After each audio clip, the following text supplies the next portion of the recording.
estrechar este vínculo entre Estado y sociedad.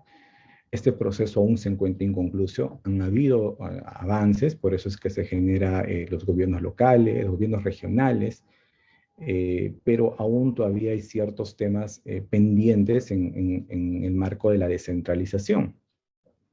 Y como lo mencionamos en esta filmina, la descentralización es una principal reforma del Estado. Se constituye en una oportunidad real para mejorar la calidad de vida de la población, beneficiándolas con servicios de calidad. Y también a través de la descentralización se trataba de llegar al desarrollo integral del país, garantizando, claro está, los derechos de las personas. En el marco de la descentralización, la participación ciudadana tiene una mayor relevancia porque al momento de plantear esta reforma estatal, la idea es llegar a la ciudadanía, tener mayor alcance a la ciudadanía. Y es por eso que el proceso de descentralización tiene una estrecha vinculación con, con la participación ciudadana. Y bueno, ahora vamos a detenernos un poco en relación al marco legal que tenemos a la actualidad que regula la participación ciudadana. Tenemos de un lado la Ley de los Derechos de Participación y Control Ciudadano, la Ley 26.300, que fue modificada por la Ley 29.313 y la Ley 30.315.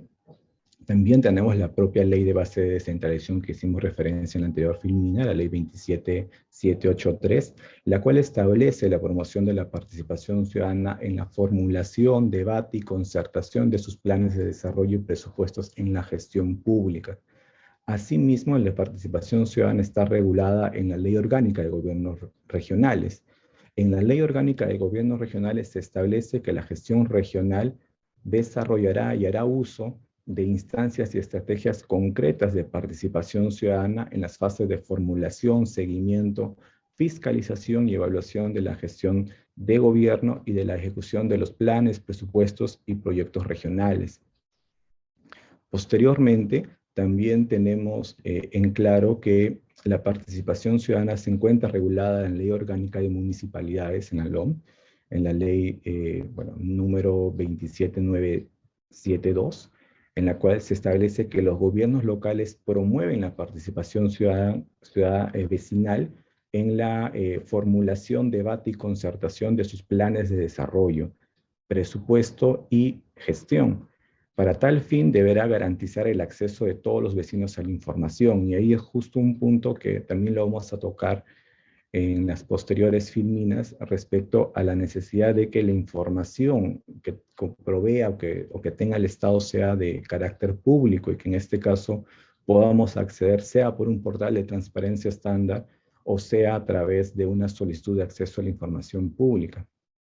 También tenemos reconocido la participación ciudadana en la Ley Marco del Presupuesto Participativo, en la Ley 28.053 y además, bueno, en su reglamento, en el Decreto Supremo 142 del 2009, en la cual se establece la promoción de desarrollo de mecanismos y estrategias de participación de la sociedad civil, en la programación de todo el presupuesto, así como en la vigilancia y fiscalización en la gestión de los recursos públicos. Justo en las posteriores filminas donde vamos a desarrollar cómo es el presupuesto participativo, vamos a hacer mayor definición respecto a las etapas o fases de este proceso. Asimismo, tenemos que la participación ciudadana ha sido reconocida o se encuentra regulada en la Ley Marco de Modernización del Estado. Como todos sabemos, el proceso de modernización de gestión del Estado tiene como finalidad fundamental la obtención de mayores niveles de eficiencia del aparato estatal, de manera que se logre una mejor atención a la ciudadanía, priorizando y optimizando los recursos públicos, el adecuado uso de los recursos públicos. En esta ley marco de modernización de la gestión del Estado, se establece como uno de sus objetivos el alcanzar un Estado con canales efectivos de participación ciudadana. Y por último, también tenemos que la participación ciudadana se encuentra regulada en el Plan de Acción de Gobierno Abierto rumbo al Bicentenario Y además en esta comisión multisectorial que denominada Foro Multiactor de Gobierno Abierto, en la cual comprende como una de sus líneas estratégicas la participación ciudadana. Siguiente, por favor. Respecto de los mecanismos, como ya hemos podido evidenciar, la importancia de la participación ciudadana, en este caso el marco legal que se tiene, y ahora vamos a detenernos en los mecanismos de participación ciudadana que existen en la actualidad. Respecto a los mecanismos de participación ciudadana sobre la distribución de los recursos públicos, tenemos el presupuesto participativo. Respecto a los mecanismos vinculados a control social, tenemos las audiencias públicas de rendición de cuentas, la demanda de rendición de cuentas y los portales de transparencia estándar, que también, como ya lo he venido adelantando, vamos a detenernos en las próximas filminas. Y respecto a esta facultad de concertar, tenemos los consejos de coordinación local y regional. Siguiente, por favor. Tenemos en el caso del presupuesto participativo como el primer mecanismo sobre distribución de los recursos públicos. En este caso, el presupuesto participativo es un proceso en el que la sociedad y sus autoridades definen de manera concertada las prioridades y acciones a implementar en el nivel de gobierno, sea regional o local, así como la asignación de los recursos necesarios. Es este espacio en el cual se definen cuáles son las prioridades. Además, permite fijar cuáles son, valga la redundancia, las prioridades en la inversión pública, con participación de la sociedad civil y garantizar la sostenibilidad de la inversión ya ejecutada. Asimismo, el presupuesto participativo contribuye con el seguimiento, control y vigilancia de la ejecución del presupuesto que se le asigna, sea al gobierno regional o al gobierno local. Y acá hay un punto que considero oportuno precisar, que si bien no está en la filmina, el presupuesto participativo tiene que estar muy ligado al plan de desarrollo concertado, teniendo en cuenta que el plan de desarrollo concertado es podríamos llamarlo la visión que se tiene desde el gobierno regional o local de cómo quieren que se constituyan sus ámbitos territoriales, cuáles son, en este caso, los objetivos estratégicos, los indicadores, las metas, las acciones, la ruta estratégica a llevar. En este caso es muy importante tener en cuenta que el presupuesto participativo tiene que estar ligado al plan de desarrollo concertado, porque ya desde la entidad hemos advertido que en muchos de los casos el presupuesto participativo simplemente se está tomando como un espacio de cumplimiento, pero más no refleja en este caso la real finalidad de convocar a la sociedad, de escucharla y eventualmente las decisiones que se adopten, tenerlas en este proceso de ejecutar el presupuesto público, de las prioridades para ejecutar el presupuesto público. Siguiente, por favor. Tenemos también que, en este caso, el presupuesto participativo contribuye a mejorar la eficiencia de en la asignación y ejecución de los recursos públicos, como ya lo venía adelantando, fortalece las capacidades regionales y locales. Y acá tenemos una precisión de quiénes participan en este proceso. Tenemos como participantes en el presupuesto participativo el Consejo de Coordinación Regional o Local, depende sea el caso, los miembros de los consejos regionales o consejos municipales, los representantes de la sociedad civil, los representantes de las entidades del gobierno nacional y, bueno, también los equipos técnicos.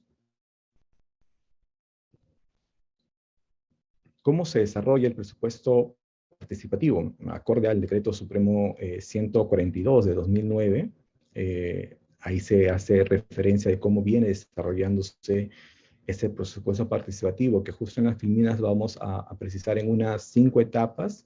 Eventualmente son 5 o 6, porque la última, que vendría a ser respecto a la rendición, podríamos también asumirla dentro de una fase de coordinación y formalización, pero bueno.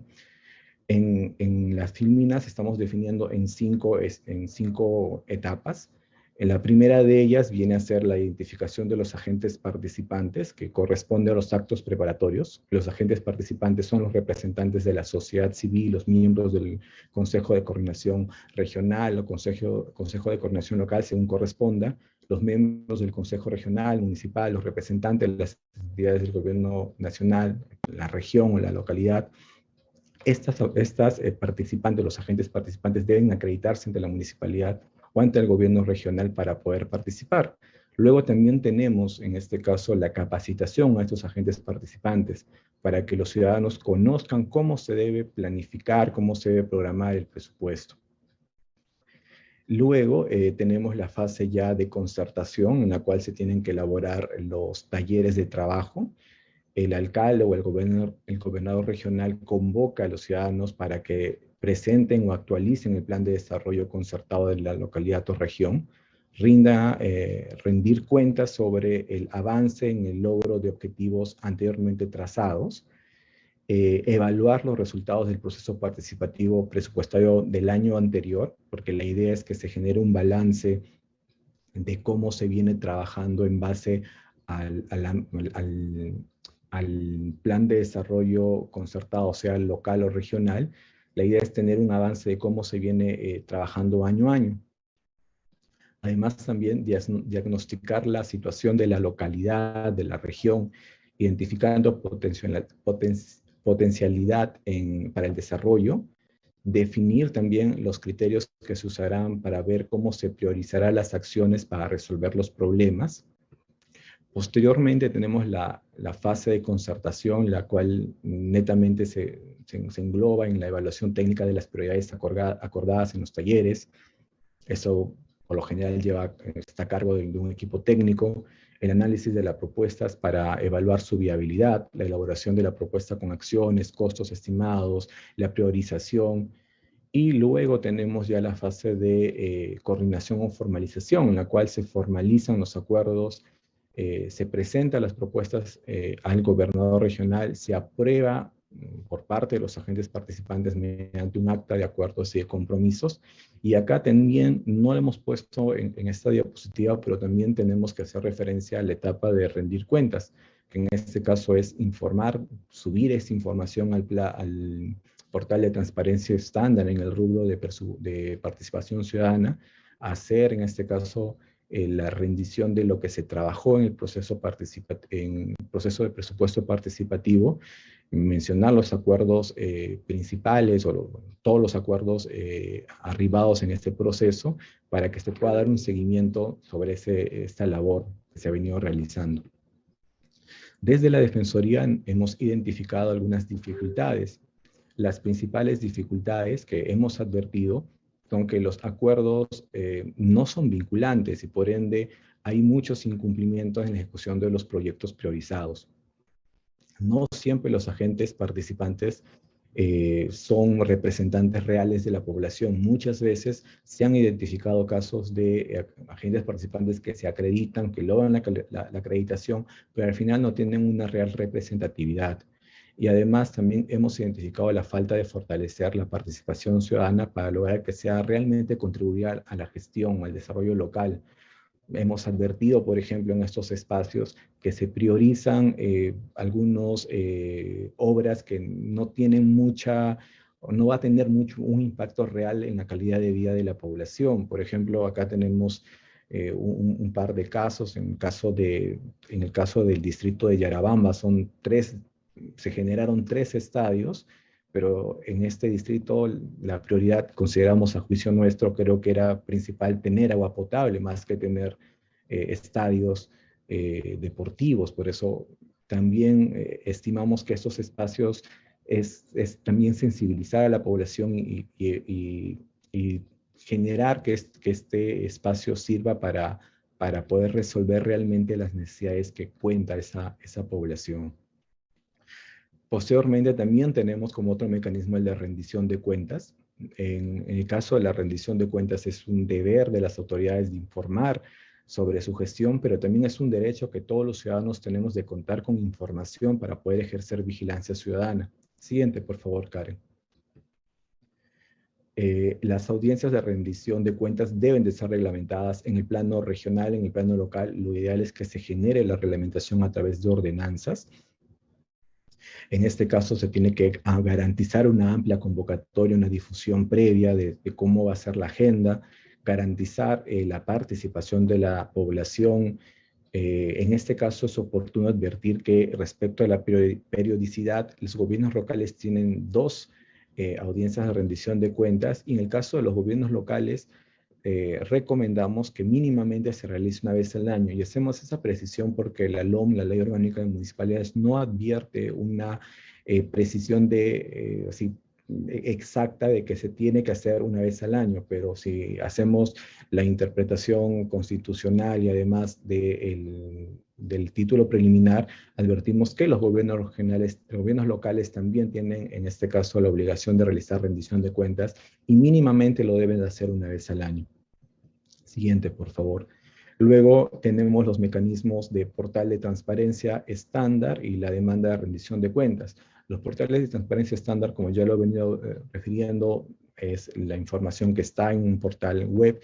Es un formato único que se maneja a nivel nacional. En un principio la PCM es la que dio la directiva de cuáles eran los ítems que se tendrían que publicar como información imprescindible que tiene que, en este caso, publicitar el gobierno regional, el gobierno local.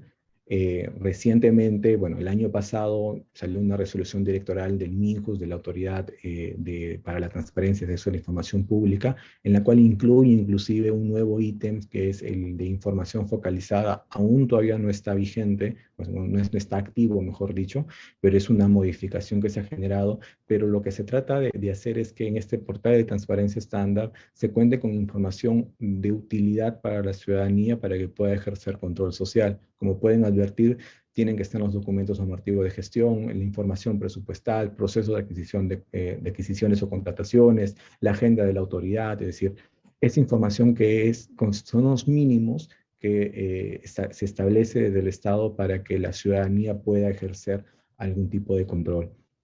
Respecto a la demanda de rendición de cuentas, está normada en la ley 26.300, en la cual es una demanda del 10% de la población electoral. Se tiene que generar sobre la información presupuestal, el pliego de preguntas que se tiene que presentar previamente para que puedan iniciar este mecanismo. Pasamos, Karen, por favor, a los consejos de coordinación para ya concluir, porque me están comentando que ya estamos con el tiempo. Estamos en la diapositiva 22, por favor.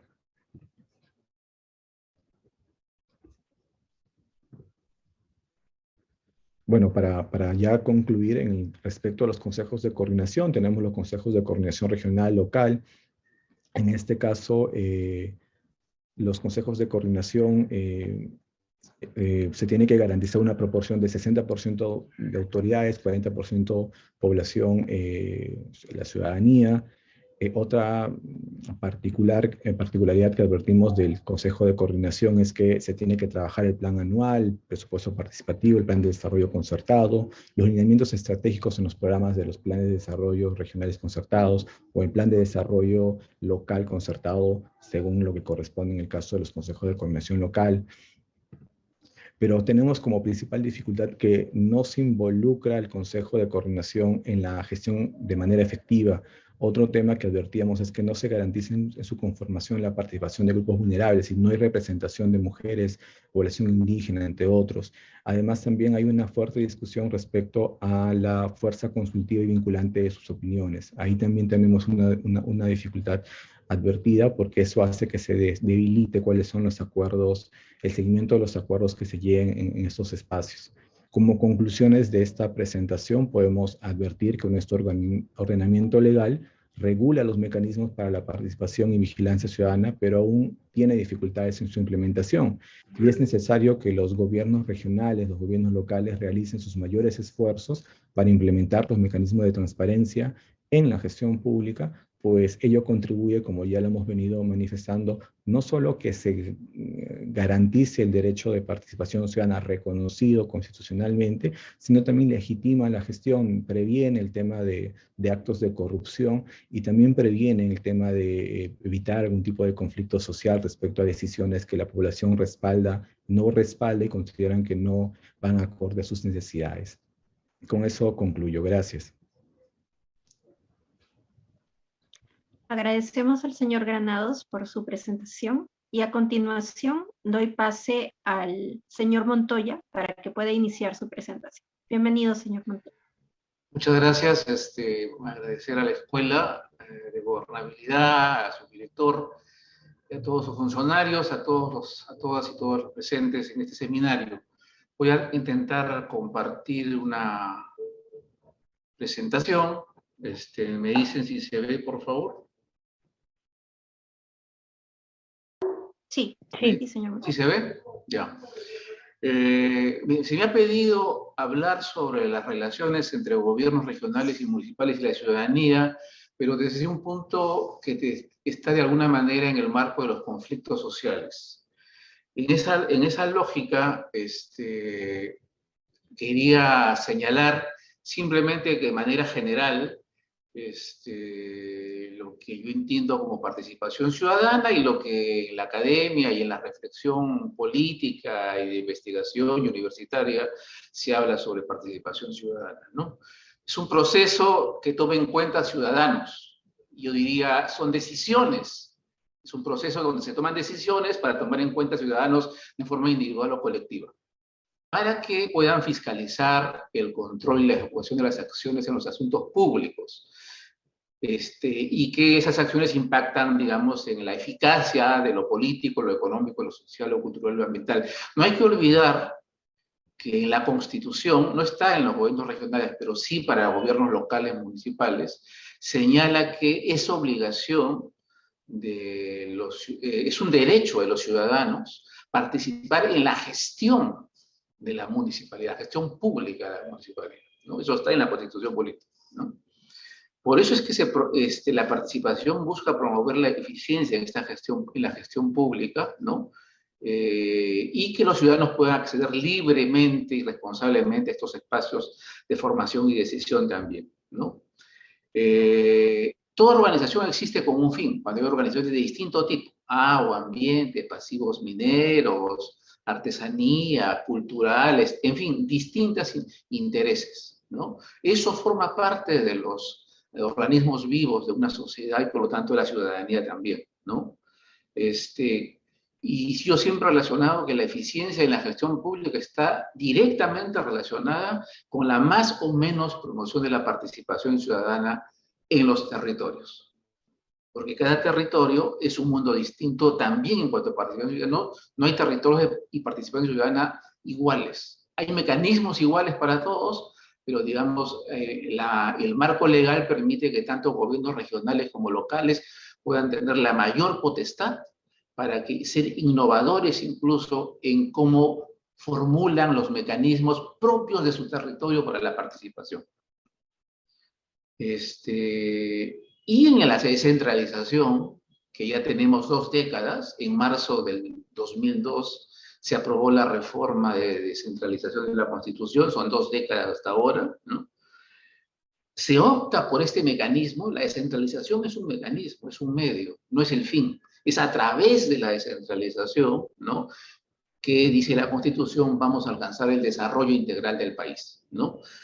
Y un principio de la descentralización es que es subsidiaria, es decir, que el gobierno más cerca del problema público debe resolverlo con políticas eficazmente. Es decir, por eso hay 3 niveles de gobierno: nacional, regional y local.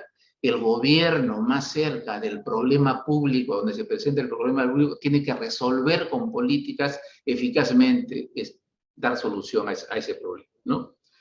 Y efectivamente también en los gobiernos subnacionales, sobre todo en el gobierno regional, está entre las funciones de los gobiernos regionales promover la paz social, ¿no? Y el conflicto social nos advierte, cuando aparece o cuando empieza a mostrarse, que algo de la relación con la ciudadanía y por lo tanto su participación con la gestión pública no está funcionando, ¿no? Entonces, conflicto social no es otra cosa que un proceso dinámico en el que dos o más partes interdependientes perciben que sus intereses se contraponen. Metas, escasez de recursos, acciones que se han adoptado, que puede ser una amenaza real o de percepción, ¿no? Y que se requiere una intervención que facilite la solución y acuerdos de ese conflicto. También puede haber un nivel de diferencias que no llega a conflicto, pero sí, digamos, a contraponer opiniones o controversia e intereses encontrados que si no se atienden adecuadamente y a tiempo, se convierten en conflicto al final, ¿no? Y a veces en escalamiento, que es mucho más complicado. Bien, esto es MAPA. Esto es la Defensoría del Pueblo también, la Oficina de Prevención de Conflictos de la Defensoría del Pueblo, un mapa del 2014 y un mapa del marzo del 2022.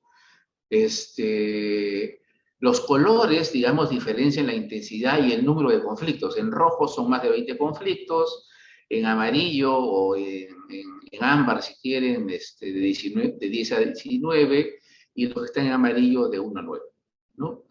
Digamos, y que lo que sí muestra es que todo el país está prácticamente, existen conflictos de todo tipo, ¿no? Y como les decía, los tipos de conflicto tienen que ver con gobiernos locales, con gobiernos regionales, con gobiernos nacional, son de tipo socioambiental, son por demarcación territorial, una gran infinidad de ellos, igual que los conflictos socioambientales, deportivos ilegales de coca, laborales, comunales, electorales y otro tipo de asuntos, ¿no? Que involucran una dinámica y involucran a municipios provinciales, distritales, a gobiernos regionales y al gobierno central, pero normalmente muchos conflictos regionales o provinciales se derivan de frente al gobierno nacional porque se saltan muchas veces. Una muestra de ello es lo que tenemos en estos días, Chalhuahuacho, Cotabambas, ¿no? Municipio distrital, municipio provincial, que escala directamente y tienen ustedes a casi 1000 policías en estos días en ese territorio tratando de no ordenar, no acabar con conflictos, sino simplemente permitir que la vida discurra por las vías para que, digamos, el proyecto minero de las Bambas pueda fluir. Pero es que normalmente lo que hacemos, en la lámina de abajo, es que cogemos el proceso del conflicto, que es esta curva, este cerrito, digamos, cuando está en la crisis, normalmente. El gobierno reacciona, o los gobiernos reaccionan cuando está en la crisis. Las fases primeras, ¿no? Cuando se van haciendo públicas estas controversias, estas diferencias de opinión, este escalamiento, etcétera, casi ni se toman en cuenta.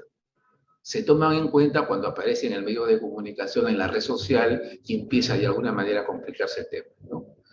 Y a veces toma mayor tiempo para bajar de esa crisis a un desescalamiento y alcanzar el diálogo, como lo estamos viendo estos días en el proyecto relacionado con el proyecto minero Las Bambas. Desde la institucionalidad existen varios rasgos de esa conflictividad social, ¿no?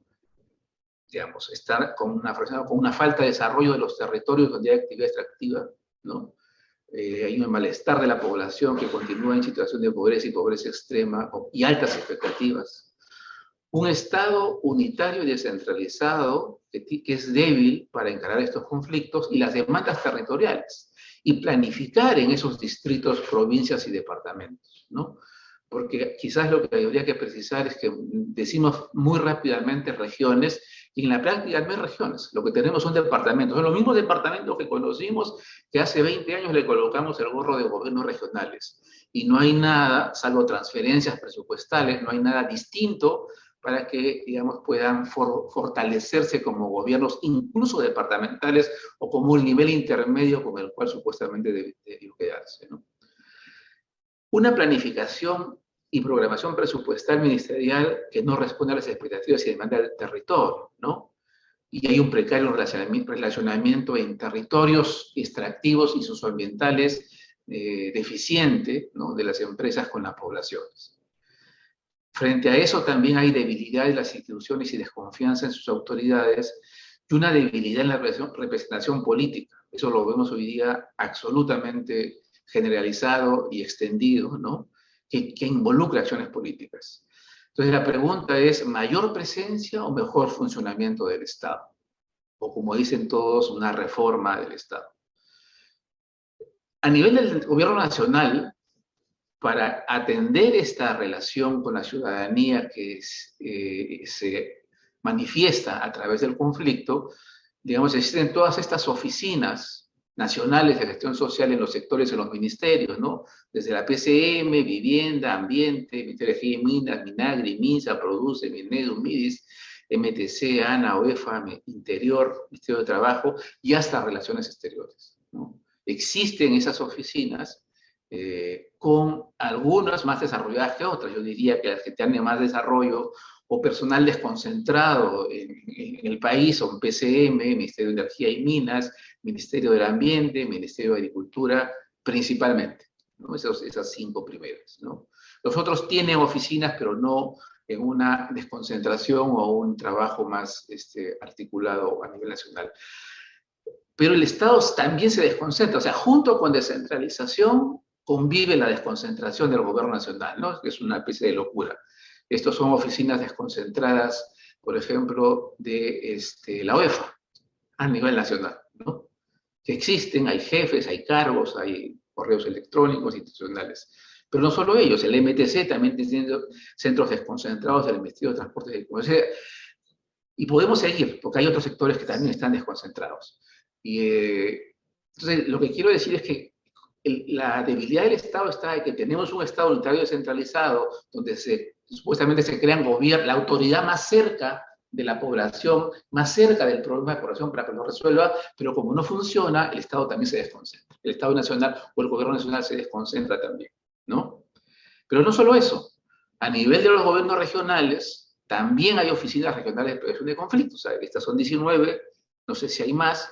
No conozco, espero que si hay alguna pregunta me pueda informar, en todo caso, si hay oficinas provinciales, municipales de conflictos. Normalmente estas oficinas están formadas alrededor del mandato que hay en la ley orgánica de gobiernos regionales de promover la paz social, ¿no?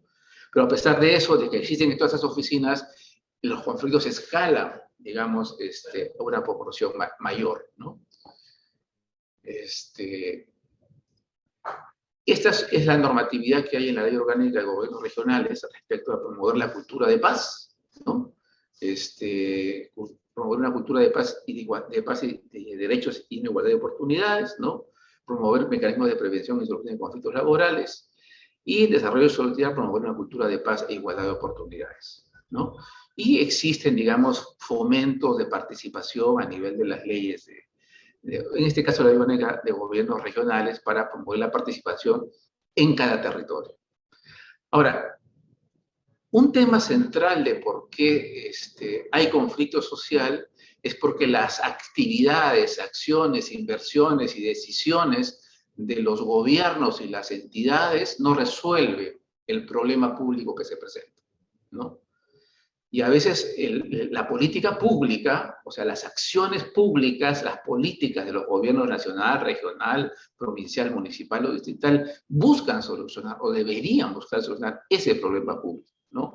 Donde se junta a veces la política, el problema, perdón, primero, la política, es decir, la decisión política de la autoridad política, y las políticas, es decir, cómo lo tengo que solucionar, ¿no?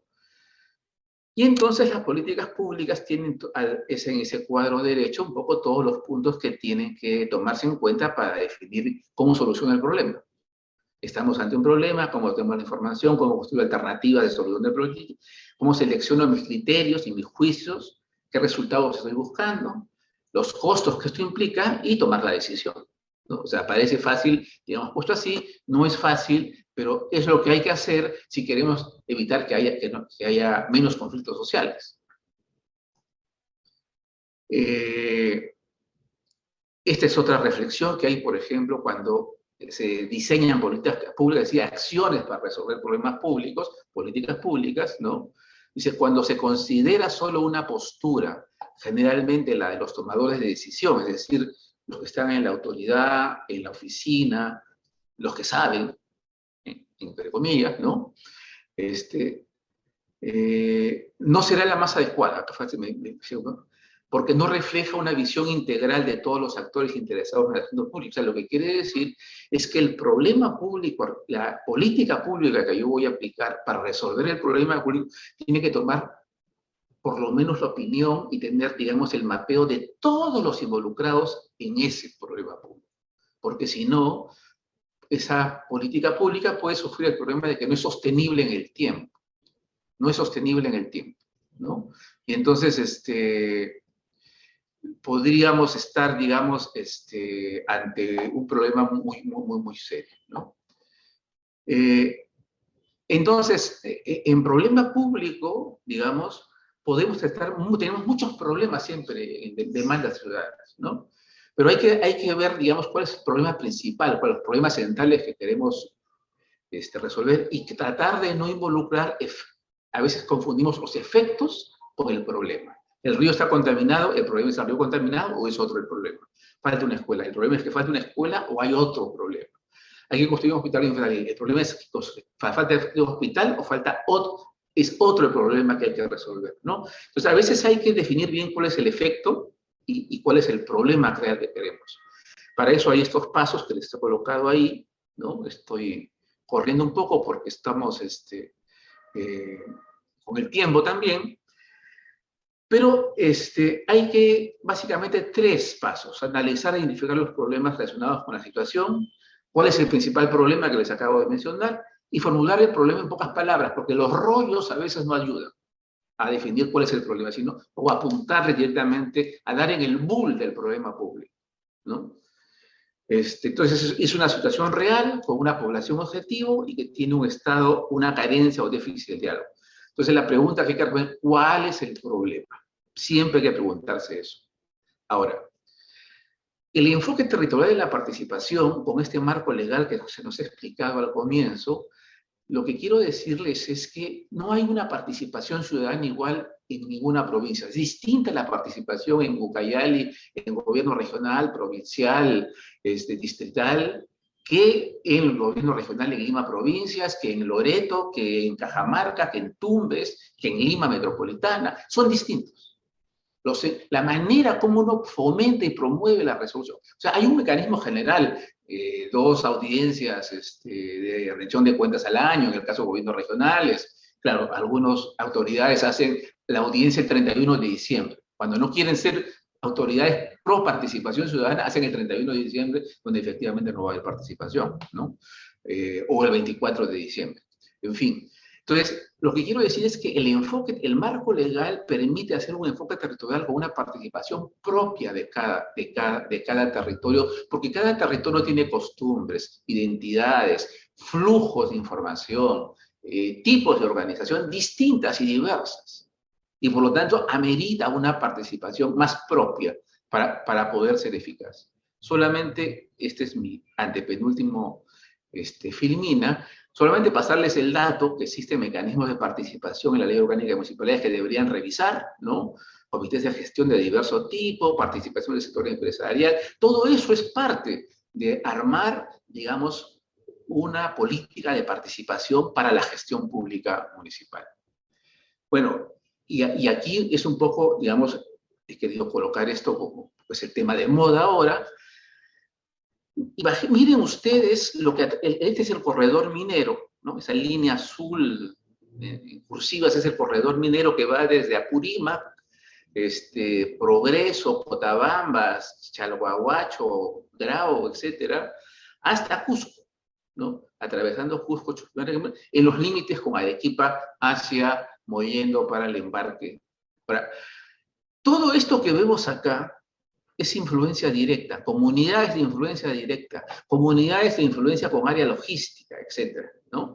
Y hay comunidades de influencia indirecta también que están peleando hoy día. Bueno, todo eso es participación ciudadana.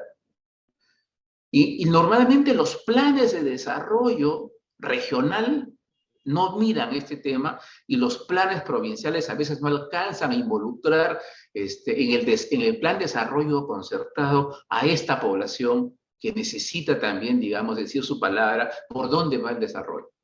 También hay mucho tema digamos, rentismo, como dicen a veces las empresas. Buscan solo dinero. Sí, pero es porque a veces el origen, los acostumbraron desde el origen a eso. ¿Y cómo cambias eso? Digamos, involucrándolos. Paso a mi última filmina, simplemente para decirles que la cercanía de las autoridades con la ciudadanía a través de la participación es la clave para una gestión eficaz. ¿Por qué? Porque lo que la autoridad tiene que darle en el bull es identificar cuál es el problema público, cuál es el interés público y la demanda pública más sentida de la población. Y eso normalmente va cambiando. No es siempre el mismo. En un momento será un tema, en otro momento será otro tema. Y si yo estoy lejos de la ciudadanía, no lo voy a conocer como autoridad, ¿no? Y entonces necesitamos allí identificar, por eso es que digo que en cada territorio, en cada provincia, distrito o gobierno o departamento, la participación tendría que ser distinta porque hay realidades distintas, ¿no? Entonces, hay esas menciones que le hago de la era y Brana, Jaricuyan, sobre por qué es importante esta cercanía de autoridades y ciudadanías con enfoques participativos. Y estos tres elementos de complejidad baja, media y alta, porque más o menos hace tiempo hay un trabajo de Martín Tanaka sobre participación ciudadana en programas sociales, donde identificaba complejidad baja con territorios como identidades comunales fuertes y participación como involucramiento general en aplicaciones colectivas, es decir, con niveles de pobreza extrema. Y hay complejidad media con grupos de poder e intermediación, comunidades pobres, pero vinculados a mercados y centros urbanos. Y complejidades altas, donde está la ciudad, digamos, la urbe, Lima, o las capitales de departamento del país, ¿no? Donde hay muchas organizaciones y muchos... Entonces, todos estos mecanismos nos deberían, digamos, llevar a diseñar una política de participación ciudadana para poder yo tener una gestión eficaz como autoridad política. Bueno, hasta ahí me quedo porque si no me van a cortar en este momento. Gracias. Muchas gracias, señor Montoya, por su exposición. A continuación, voy a proceder a leer algunas de las preguntas realizadas por algunos de nuestros participantes para posteriormente darle el pase a nuestros panelistas para que puedan dar sus comentarios finales. Tenemos la pregunta de Gina Gastulo de Ferreñafe, Lambayeque. Ella nos consulta cómo las municipalidades pueden promover estos espacios o mecanismos de participación ciudadana. Pregunta de Luis Huertas, Chandubi. Él tiene dos preguntas. ¿La participación ciudadana es un derecho constitucional? ¿Puede ser limitado por un organismo del Estado? Los proyectos de un gobierno local o regional, al relevarse las autoridades, no se cumplen con el gran porcentaje. Pero si se heredan los problemas judiciales, tenemos una pregunta anónima. ¿Cómo asegurar que los acuerdos del presupuesto participativo se ejecuten de manera efectiva? Pregunta de Mario Neumann.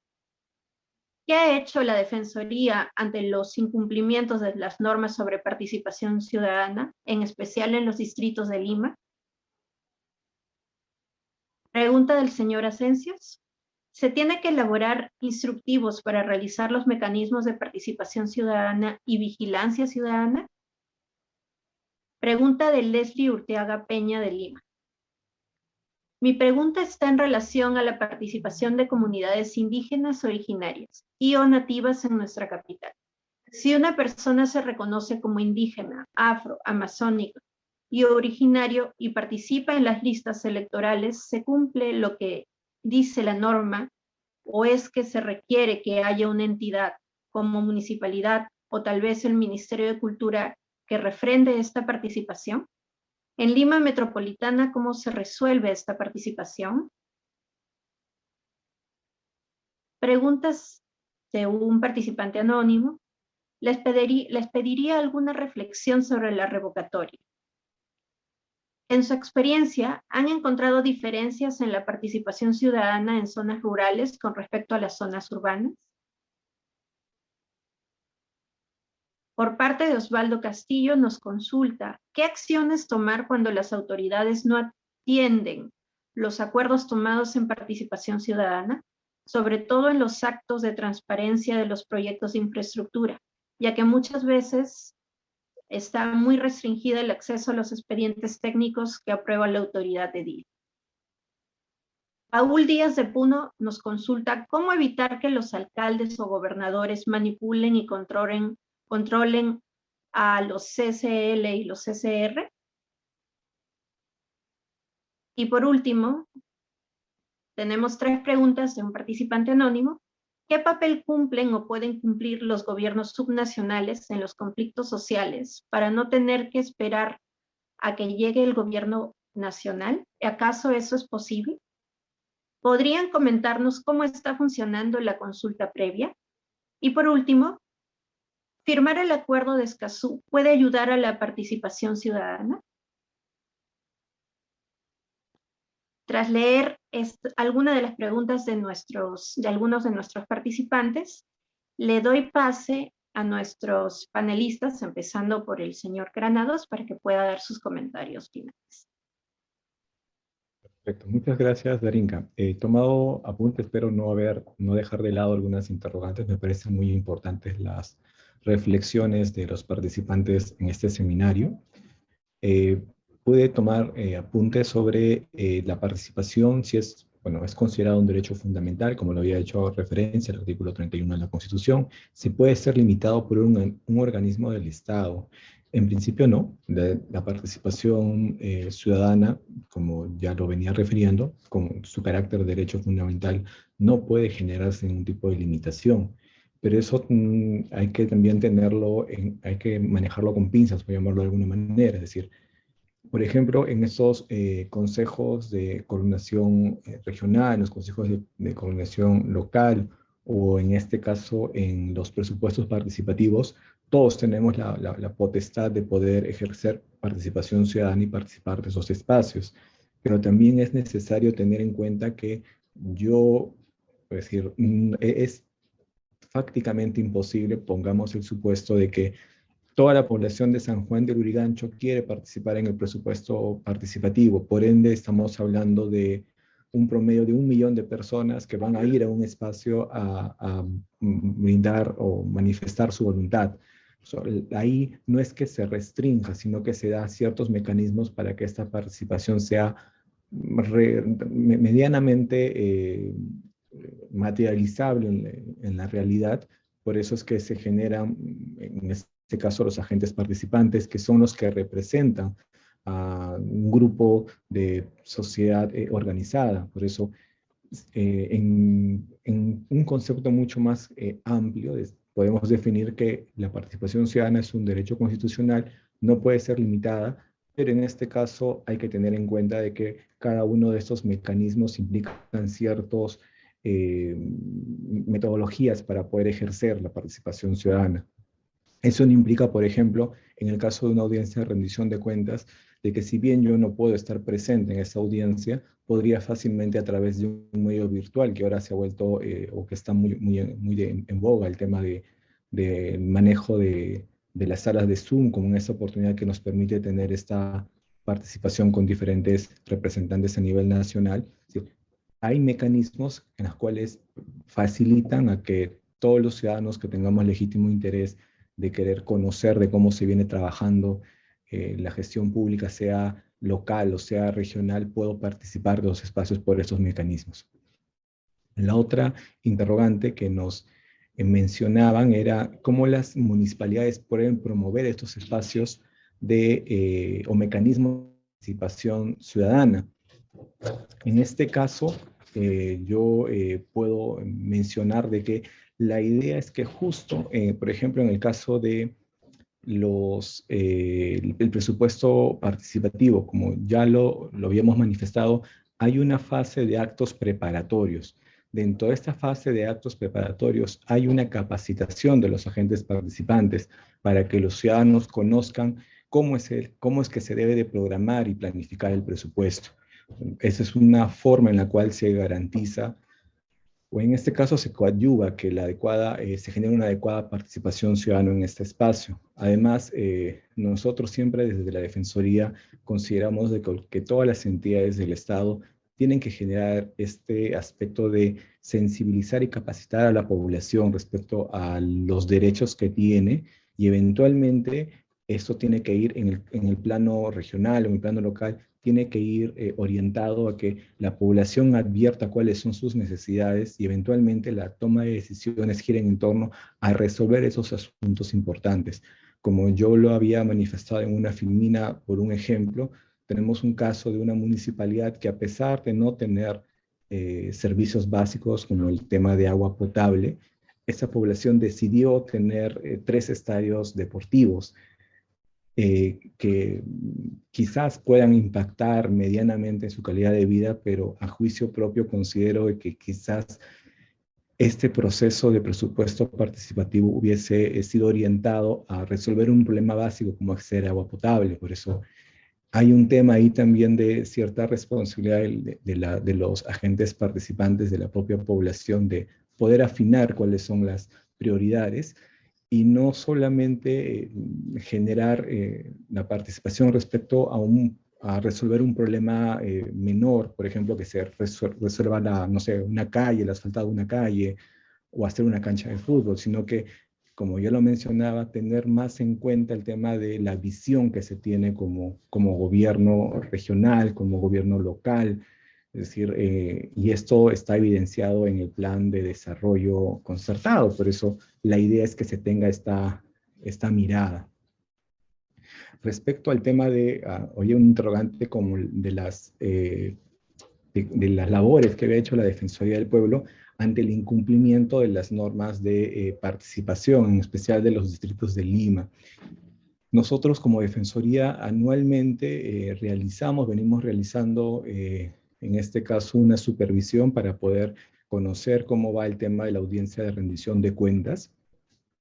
Por ejemplo, no tuve la oportunidad por el tema del tiempo de hacer esa precisión en la presentación, pero hemos hecho una supervisión de las audiencias de rendición de cuentas en el 2020 y 2021 en los 25 gobiernos regionales y en 25 municipalidades provinciales capitales de departamento. En esa supervisión, por ejemplo, advertíamos de que en el caso de las municipalidades provinciales, en el año 2020, solo 10 municipalidades cumplieron con el proceso de rendir cuentas. En el 2021, solo 14. Eventualmente, un punto positivo que podemos advertir es que en el caso de los gobiernos regionales, en el 2021, todos los gobiernos regionales cumplieron con realizar una audiencia de rendición de cuentas.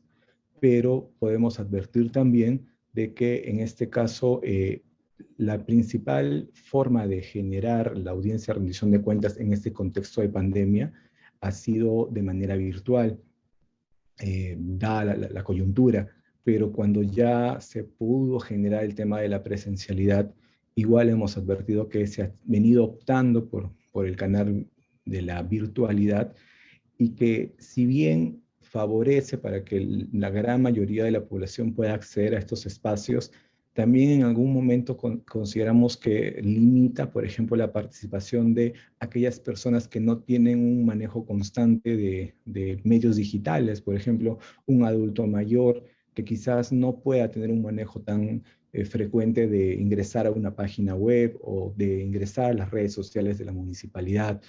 Por eso también advertíamos que, si bien estos espacios adecuados a la virtualidad generan una mayor comunicación entre la población y, en este caso, el gobierno local o regional, la idea es que también se trate de evaluar, de considerar espacios idóneos para que la participación sea que tenga mayor alcance. Ese es otro punto que comentábamos en esta supervisión. Otro aspecto que venimos realizando desde la Defensoría son las supervisiones a los portales de transparencia estándar. Pongamos, serán 12 años, 13 años atrás que venimos realizando esta labor. Realizamos el seguimiento de que las municipalidades, los gobiernos locales cumplan con brindar información a la ciudadanía a través de esos portales. Eventualmente, ya ahora con la creación de la Autoridad para la Transparencia y Acceso a la Información Pública, que también fue en base a muchas recomendaciones que se generó desde la Defensoría para que se constituya esta autoridad que vea el tema de transparencia en el Estado, y ya esta autoridad viene haciendo este trabajo. Nosotros igual estamos tratando de coadyuvar a que se pueda dar este seguimiento respecto al tema de rendición de cuentas, pero en el caso de los portales de transparencia estándar. Y otro punto que hacía referencia una de las participantes es en relación al tema de la representatividad. Si bien es cierto, la idea es que estos espacios de participación ciudadana involucre a la ciudadanía en su totalidad, a toda la ciudadanía como somos, ciudadanos diversos, es decir, eventualmente también estos espacios tienen que medianamente ser adecuados, por ejemplo, el tema de idioma, por ejemplo, si es que estamos en una zona en la cual predomina el quechua, predomina el aymara, la idea es que estos espacios también tengan estas adecuaciones para que pueda llegar a la mayor cantidad de población, que como ya lo vuelvo a reiterar, la idea de la participación ciudadana es generar la legitimidad de las decisiones que se adopte en el plano local o regional en base a las necesidades que se tenga la población a advertir. Creo que por el momento voy cerrando la absolución de las interrogantes. Le doy paso a David Montoya. Muchas gracias. A ver, yo voy a intentar dar respuestas más que engloben un poco varias, o que intenten responder de manera global varias interrogantes. La participación ciudadana se crea al costado de la descentralización, o es parte del modelo de descentralización de hace 2 décadas, como decía en la reforma constitucional, ¿no? Ahí está, por ejemplo, el Consejo de Coordinación Regional con rango constitucional, está se creó hace 20 años, prácticamente.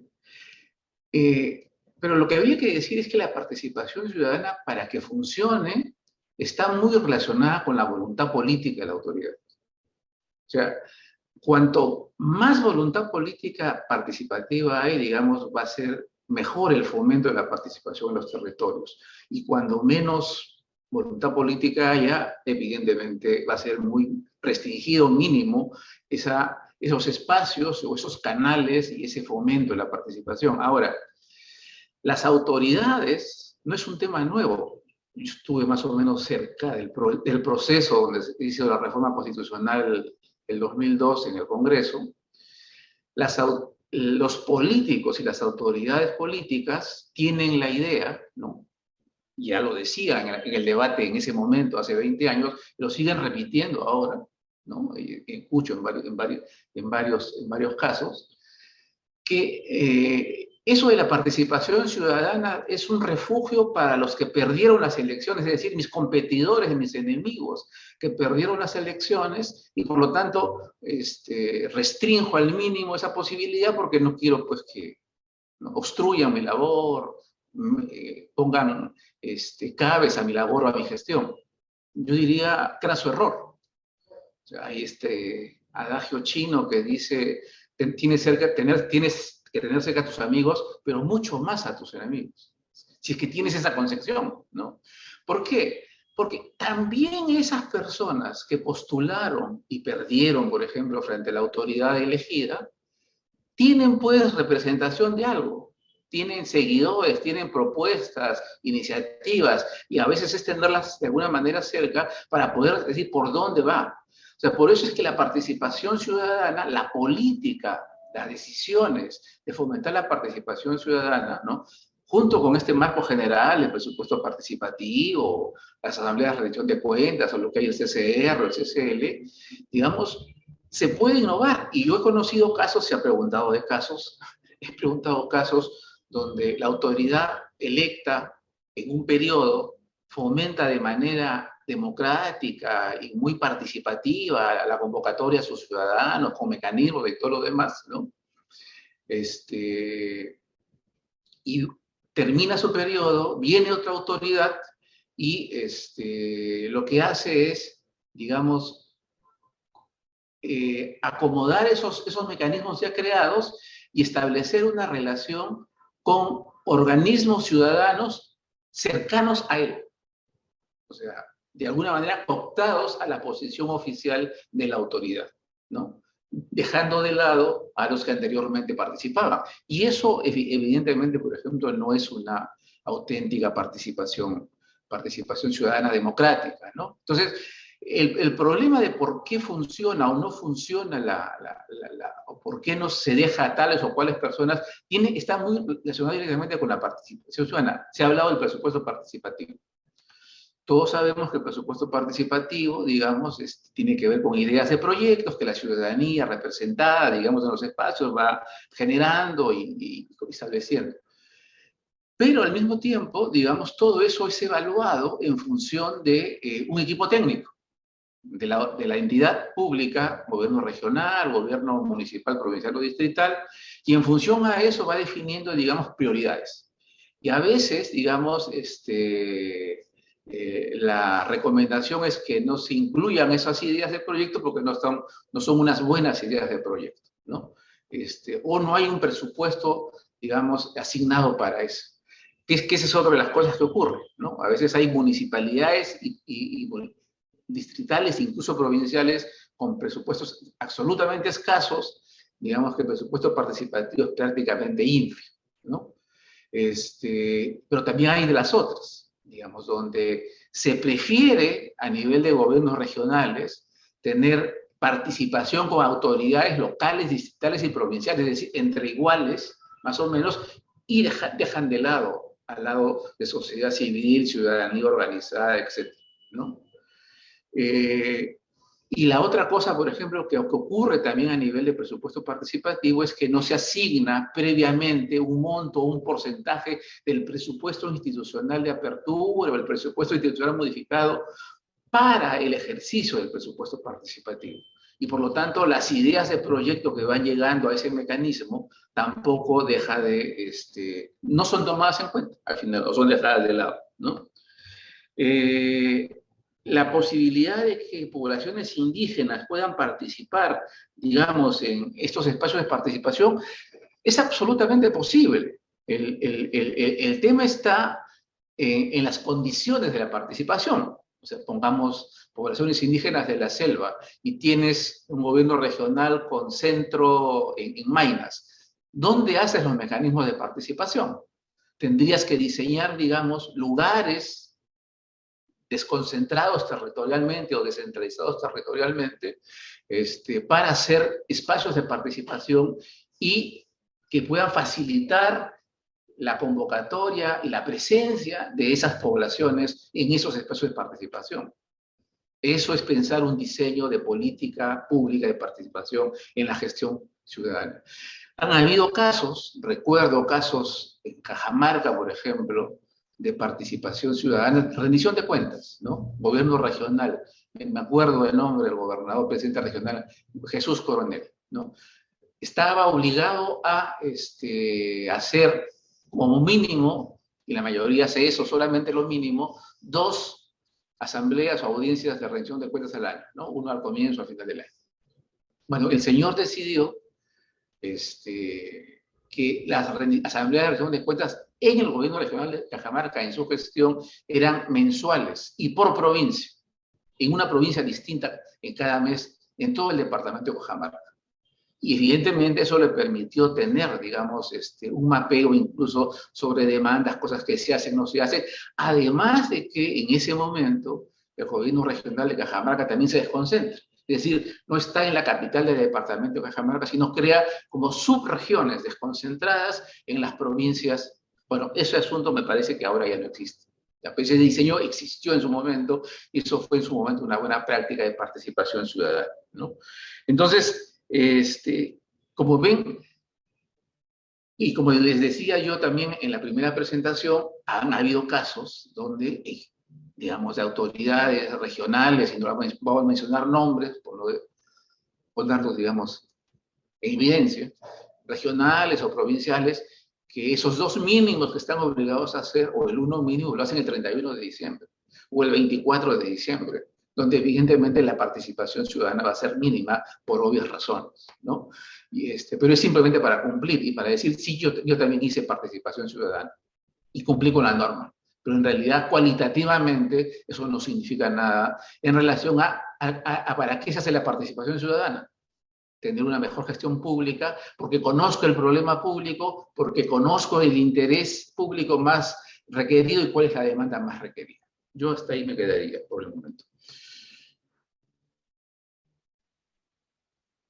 Listo, señor Montoya. Les agradecemos profundamente a nuestros ponentes por sus palabras finales de reflexión. Señor Montoya, señor Granados, ha sido un privilegio. Muchísimas gracias por su participación. Definitivamente ha sido un espacio muy interesante para la reflexión sobre las relaciones entre los gobiernos regionales, locales y la ciudadanía. Muchísimas gracias por su participación. A continuación, presento al doctor José Alfredo Pérez Duarte, director de la Escuela Electoral y de Gobernabilidad del Jurado Nacional de Elecciones, quien dará su saludo y palabras de clausura en el marco del Seminario Descentralizado Buen Gobierno Regional y Local. Doctor Pérez Duarte, adelante, bienvenido.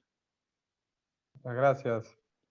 Bueno, han sido 4 días muy intensos, ¿no? Reflexionando un poco en torno a un buen gobierno regional y local. A mí me gustaría ahora hacer un poco, compartir con ustedes algunas ideas centrales que se han ido compartiendo a lo largo de estos 4 días, ¿no? En primer lugar, indicar que la defensa de la democracia no debe quedar solamente en el discurso, ¿no? Es una actitud, es una forma de vida, es una manera de ser, ¿no?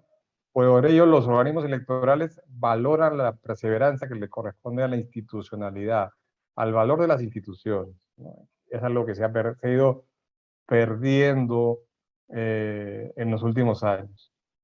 Así, el sistema electoral, hay que tener claro, otorga legitimidad de origen a nuestros representantes, pero no le otorga legitimidad de ejercicio, de desempeño. Depende entonces de nuestros representantes que esto efectivamente se produzca con su día a día, con el accionar, ¿no? Tiene que haber una estrecha relación con la vigilancia ciudadana para efectivamente garantizar la eficiencia de esta representación. Luego, como ciudadanos, debemos hacer común el hábito de supervisar a nuestras autoridades, de fortalecer las estrategias de comunicación entre instituciones y ciudadanía, justamente con el objetivo de transparentar las funciones y fortalecer la gobernabilidad.